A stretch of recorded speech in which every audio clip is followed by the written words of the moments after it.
Afeganistão ou Iraque? Como é? Em qual esteve, Afeganistão ou Iraque?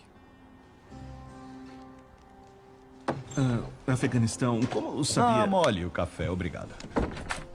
O que aconteceu com o batom?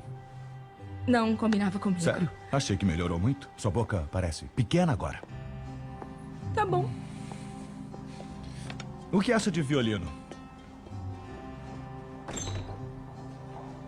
Como é que é?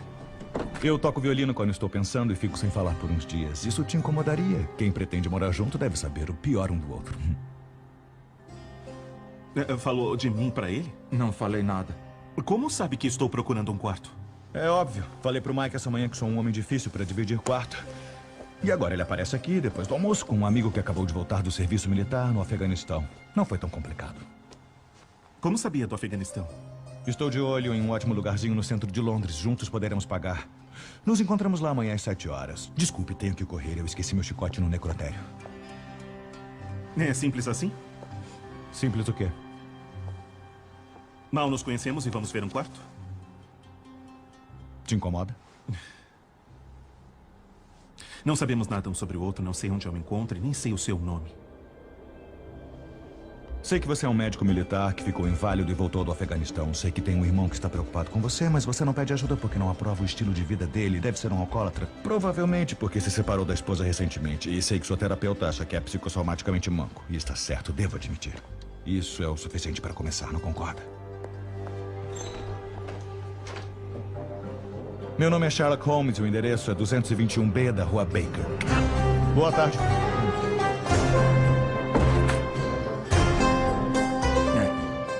Ele é sempre assim.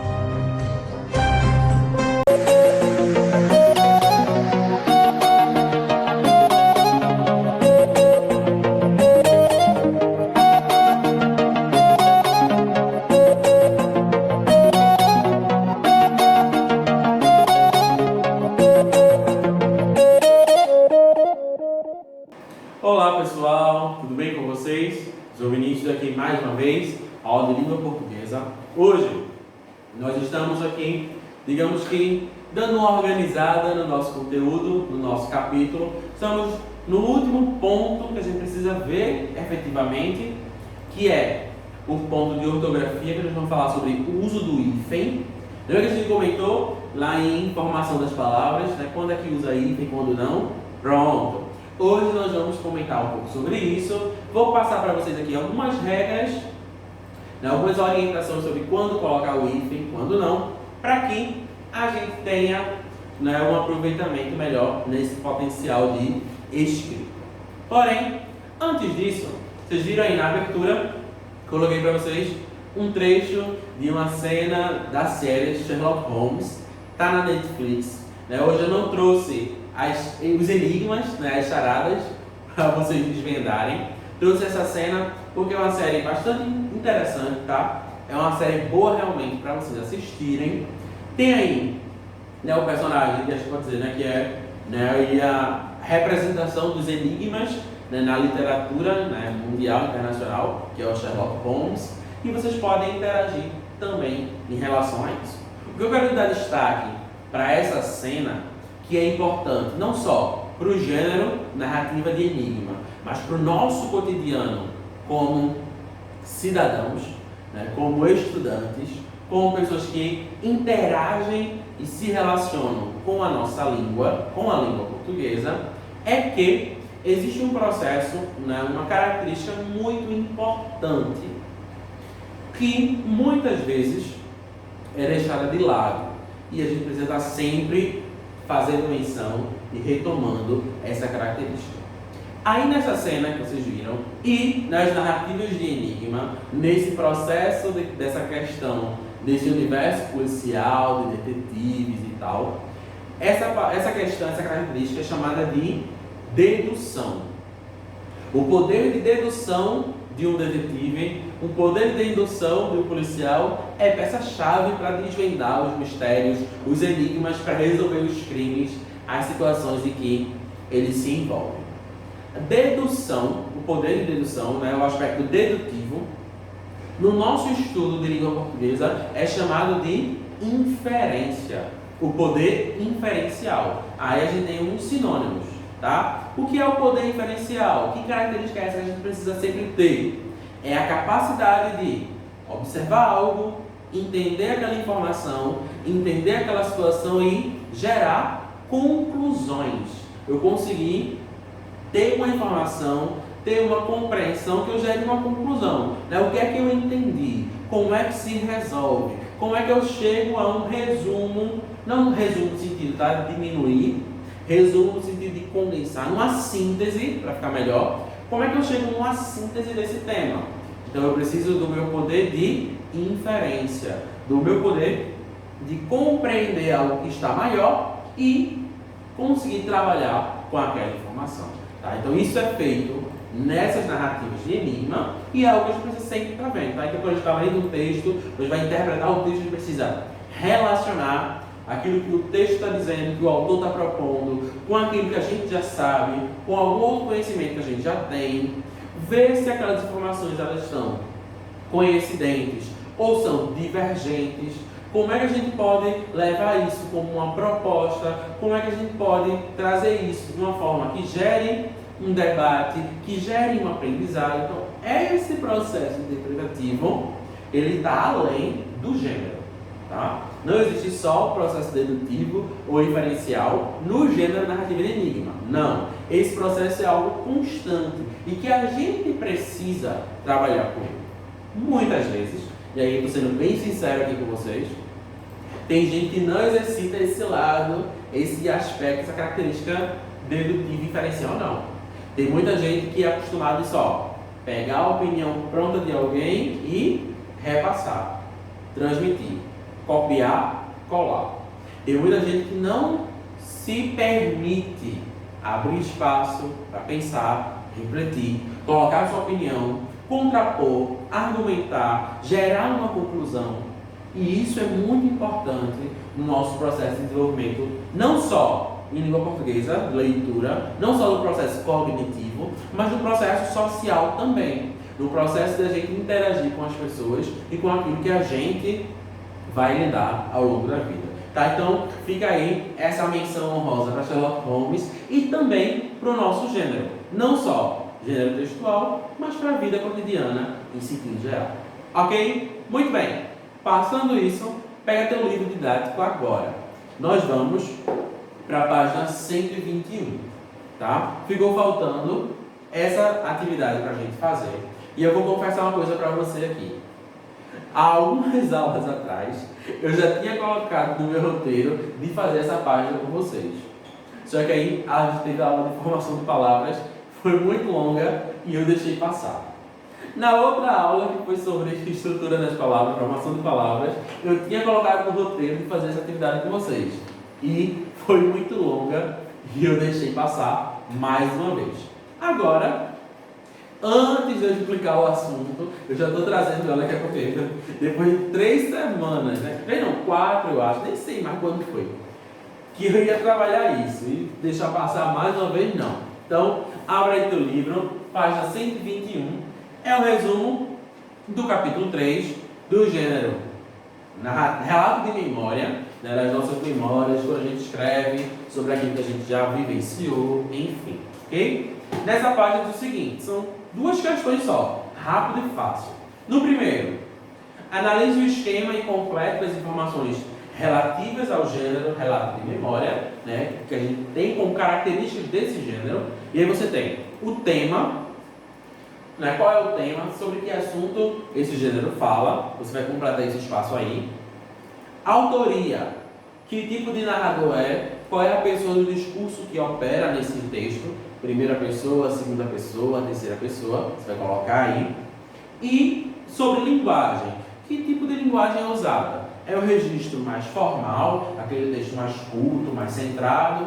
É um texto mais informal, aquele texto mais voltado para o dia a dia, para o cotidiano? É uma linguagem com registro misto, pode ter partes formais, parte informal, você vai colocar aí, vai preencher esse quadro com essa percepção sua sobre o gênero relato de memória, ok? A segunda questão, vocês têm um trecho que é uma notícia, venenosas ou não, eis a questão, e Nessa notícia, você vai trabalhar com as orações subordinadas adjetivas. Ah, Vinícius, de novo. Isso a gente já deixou lá atrás. Pois é. Está aqui de novo para a gente relembrar.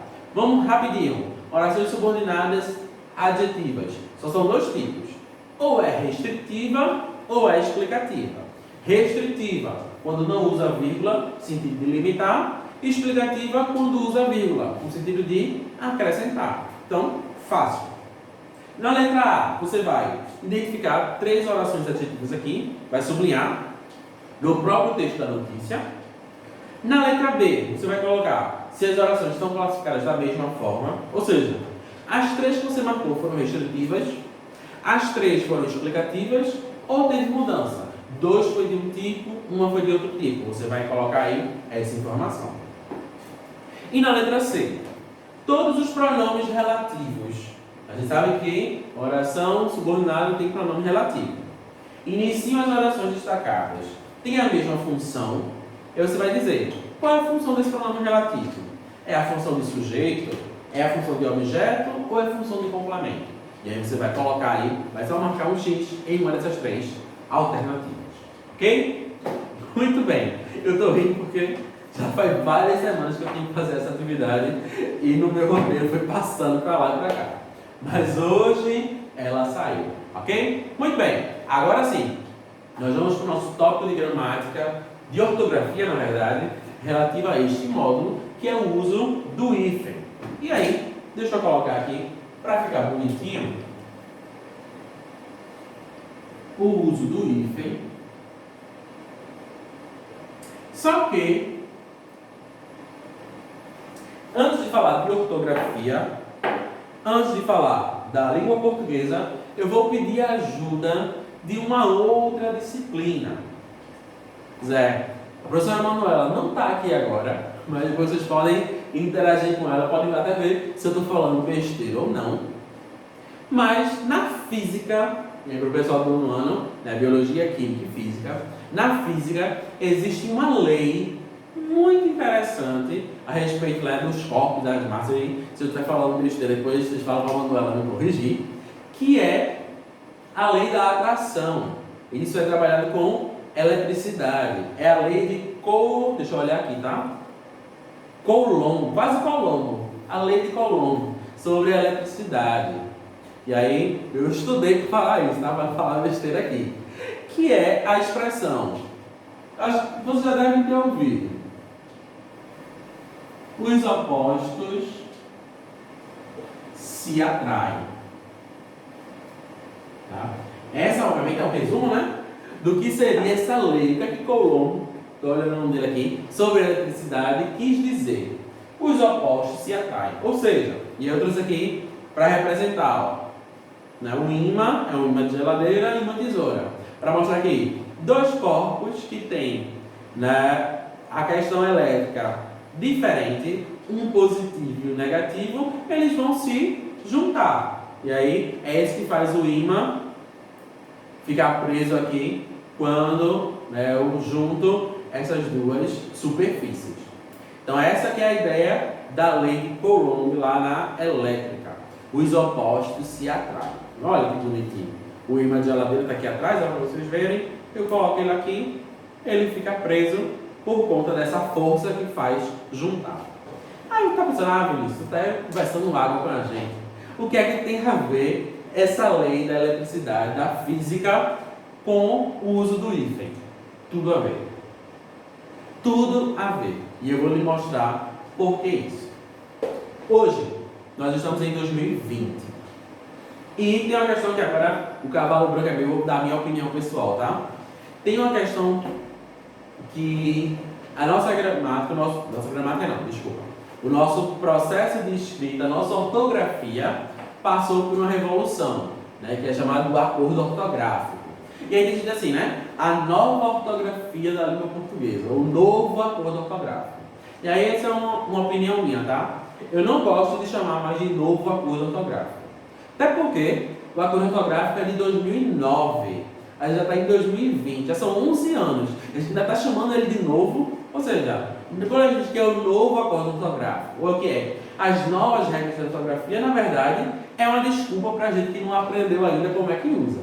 Então, não é dizendo, é o novo acordo, é porque mudou a escrita, porque mudou isso e aquilo. Tá? Então, eu digo nós, pessoas da minha geração, né, já teve tempo para aprender, são mais de 10 anos para aprender as regras. Vocês que estão no processo, né, de conhecimento, de construção do conhecimento, no processo escolar, então já estão vivendo com essa ortografia modificada. Então, apesar de muita gente chamar por aí que é o novo acordo ortográfico, eu prefiro dizer que é o acordo ortográfico, tá? Porque depois de uma década, né, a pessoa dizer que ainda não aprendeu é porque está dando desculpa para aprender. E aí, quando a gente fala do acordo ortográfico, o acordo ele se baseou em várias questões. Em escrita, em acentuação de palavras e principalmente no uso do hífen.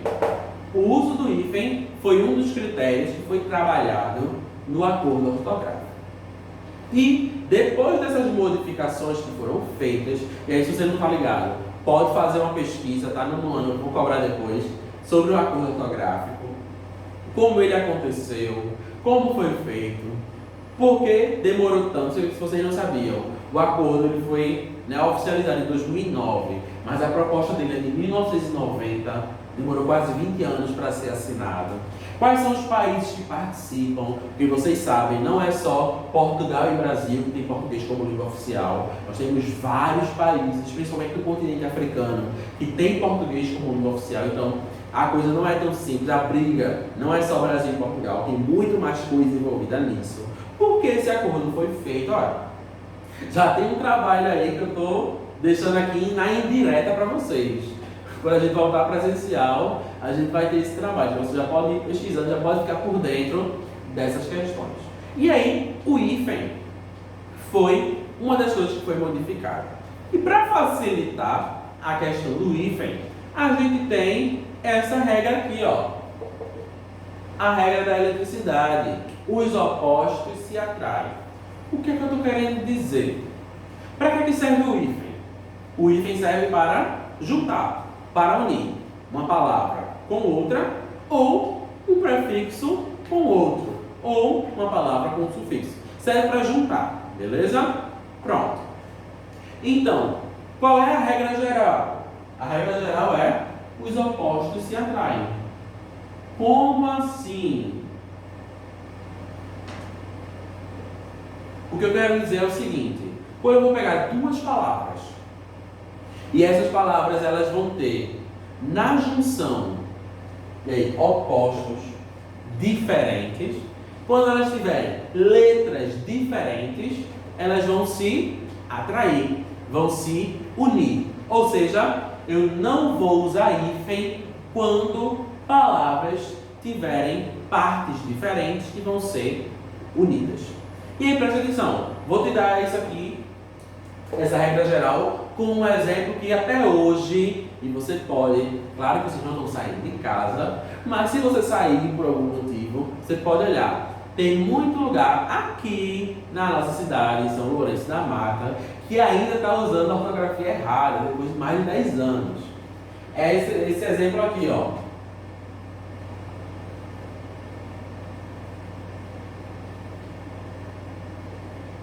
Autoescola. As empresas que as pessoas fazem o curso, faz todo o processo para tirar a habilitação, a famosa carteira de motorista. Pois é, antes do acordo ortográfico, essa palavra, autoescola, ela era escrita com hífen. Era auto, hífen, escola. Desde 2009, ela não tem mais esse hífen. Por quê? E aí vamos lá. Ela está dentro da regra geral, que é os opostos se atraem. Ou seja, auto terminou com O, escola começou com E. As vogais são diferentes. Então, se são diferentes, os opostos se atraem. Então, eu não escrevo palavras que vão ter essa diferença com o hífen. Eu só vou escrever sem o hífen. Vou te dar um outro exemplo agora com consoantes. Esse é mais fácil porque já era mais um costume fazer isso. Veja aqui, ó.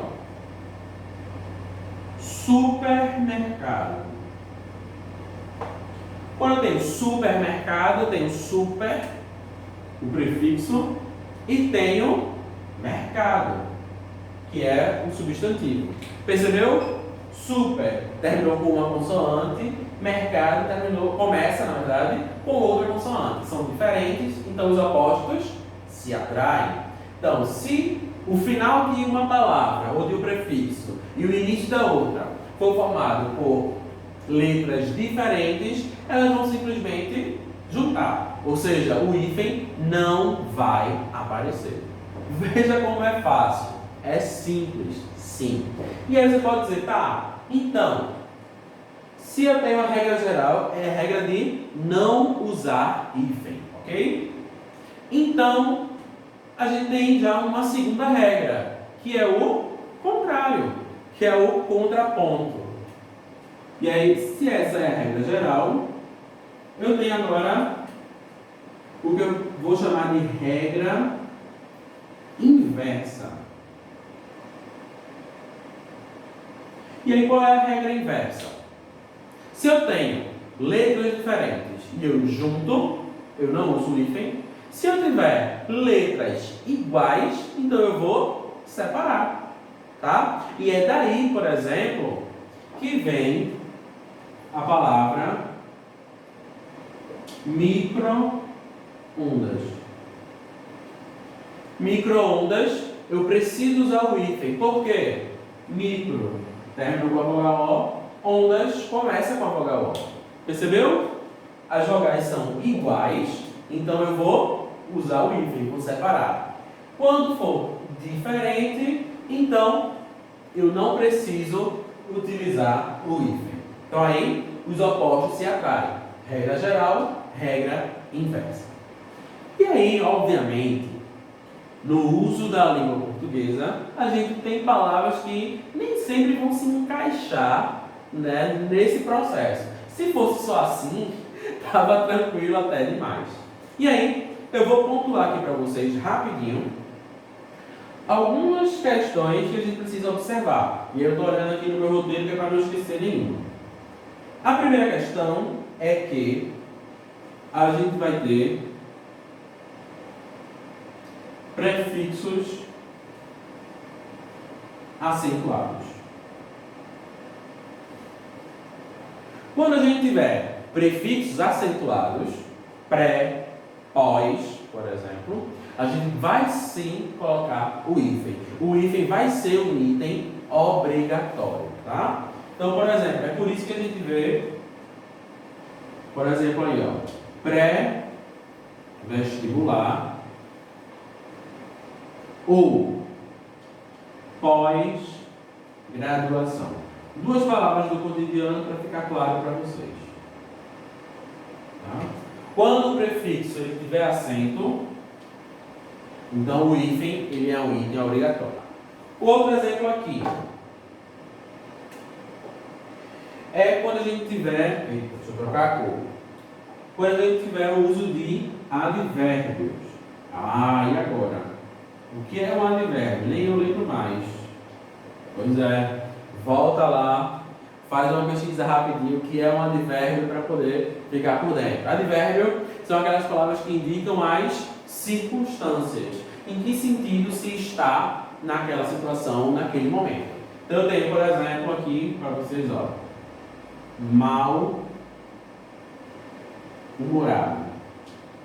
Quando a pessoa está de mau humor, ela está mal-humorado. Ó, mal é um advérbio, né? Bem e mal. Então, quando a palavra inicial for um advérbio, o hífen vai ser obrigatório, ok? E eu trouxe esse exemplo de mal-humorado porque existe uma outra observação que vocês precisam estar ligados, que é a segunda palavra, eu vou chamar assim para ficar fácil para vocês, tá? Segunda palavra com H. Como assim? A gente sabe que a gente pode ter a junção de duas palavras ou do prefixo com uma palavra. E aí a gente vai ver se usa o hífen ou não. E existe uma regra, e essa regra ela serve para todas as palavras que se encaixam nessa situação, que é quando a segunda palavra começar com a letra H. Quando isso acontecer, o hífen vai ser sempre obrigatório. Por quê? Nós sabemos que o H não tem som próprio, por isso que precisa da separação para poder a gente ter uma pronúncia adequada daquelas palavras, tá?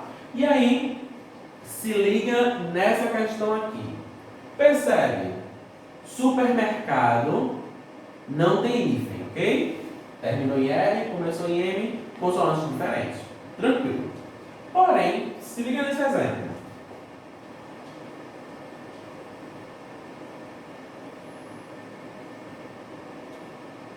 Super-herói. Super-herói tem hífen. E aí você pode pensar, por quê? Se supermercado não tem hífen, por que super-herói tem hífen? E aí é que está a explicação. Porque a segunda palavra começou com a letra H. Essa é a justificativa. Tá? É por isso, por exemplo, que super-homem, o nome lá do personagem, é também utilizado dessa forma. Isso serve para qualquer outras palavras. Tá? Vou colocar outro exemplo aqui. Ó. Sub-humano. Sub-humano também. Vejam, terminou em B, começou em H. As consoantes são diferentes, então qual é a lógica? Vamos juntar tudo. Mas aí você tem que prestar atenção. Se começa com H na segunda palavra, então a gente vai ser obrigado a colocar o hífen. Ok? Vamos lá, tem dois pontos ainda para a gente finalizar e eu quero chamar a tua atenção. O primeiro ponto é: segunda palavra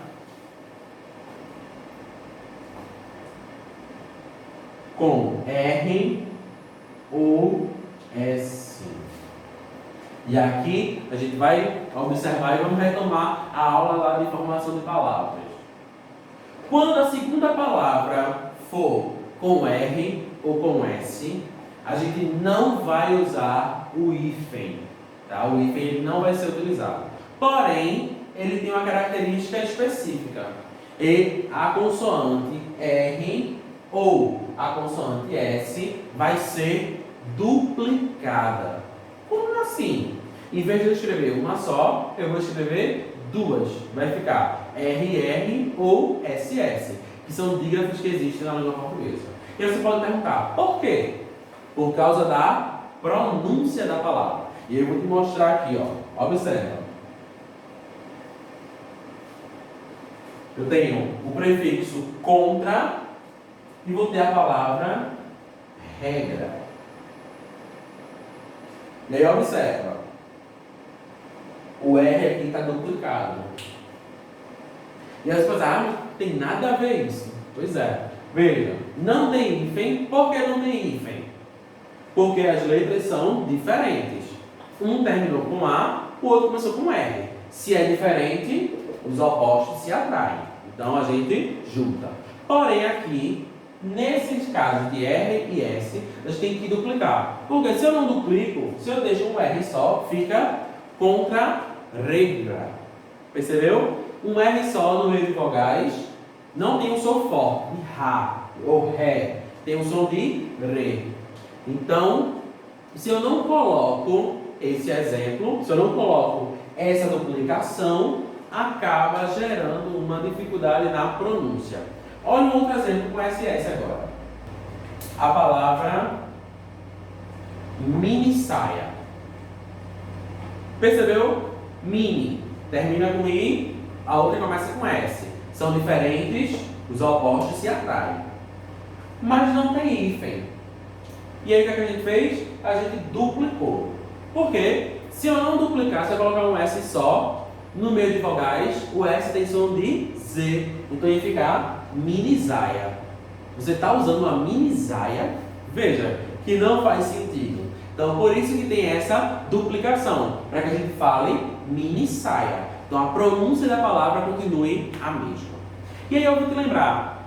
Tem um exemplo bem legal sobre isso. Que é girassol. Coloca um trechinho aí. Quero ser curado e ajudar a curar também. Eu quero ser melhor do que eu nunca fui. Fazer o que eu posso pra me ajudar. Ser justo e paciente como era Jesus. Eu quero dar valor até ao calor do sol. Que eu esteja preparado pra quem me conduz. Que eu seja todo dia como um girassol. De costas pro escuro e de frente pra luz. Pois é, viram aí? Um exemplo clássico, uma música famosa agora, Priscila Alcântara com Whindersson Nunes. Pois é, a música Girassol. A palavra girassol é uma palavra que já existia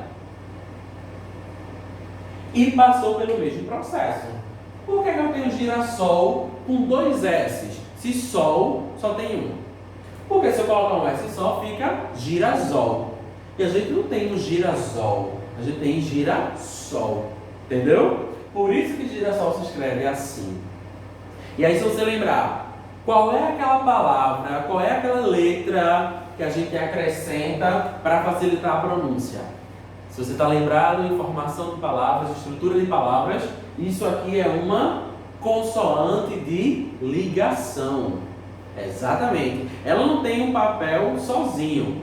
Ela é usada para melhorar a pronúncia. Então aqui, girassol é um processo em que eu uso o R e o S duplicado para fazer sentido com as palavras, com a pronúncia daquela palavra. Ok? Pronto. O último exemplo é o contraponto aqui, ó.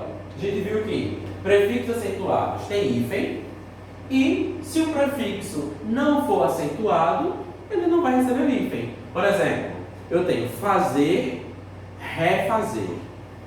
Eu tenho ordenação, coordenação. Percebeu? O prefixo co e o prefixo ré não usam hífen, porque não estão acentuados e vão fazer simplesmente a junção com as palavras. Tranquilo? Pronto. Temos aqui esses tópicos. Para ficar mais bonitinho para vocês, vai aparecer uma imagem aí agora, com um resumo, com uma tabelinha que você possa reproduzir. Observe.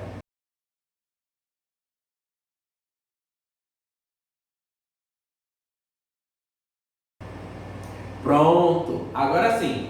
Então, depois dessas questões relativas à ortografia, quando usar hífen, quando não usar hífen, vou deixar aqui para você as atividades.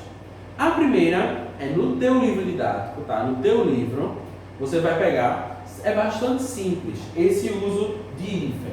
É página 157 e 158 apenas. Então você vai observar no teu livro didático, tem as observações quando coloca hífen, quando não coloca hífen, você vai trabalhar com as duas questões. E tem outra atividade, outra atividade. Vai ser colocada aí pela edição, é uma foto, uma imagem para você fazer no caderno. Você vai pegar seu caderno, vai continuar com a nossa aula virtual. São 5 questões.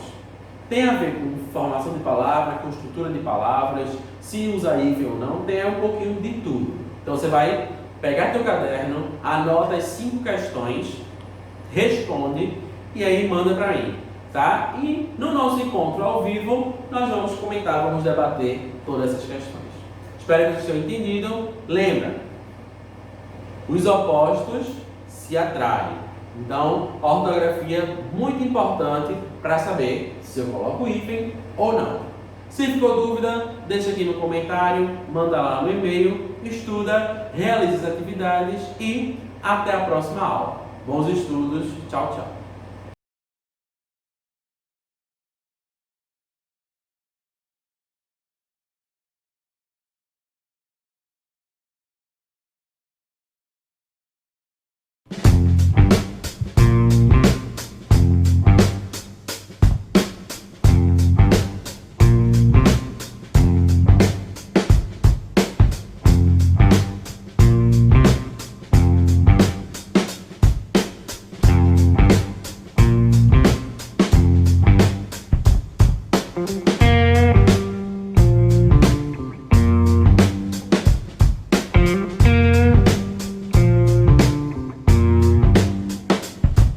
Música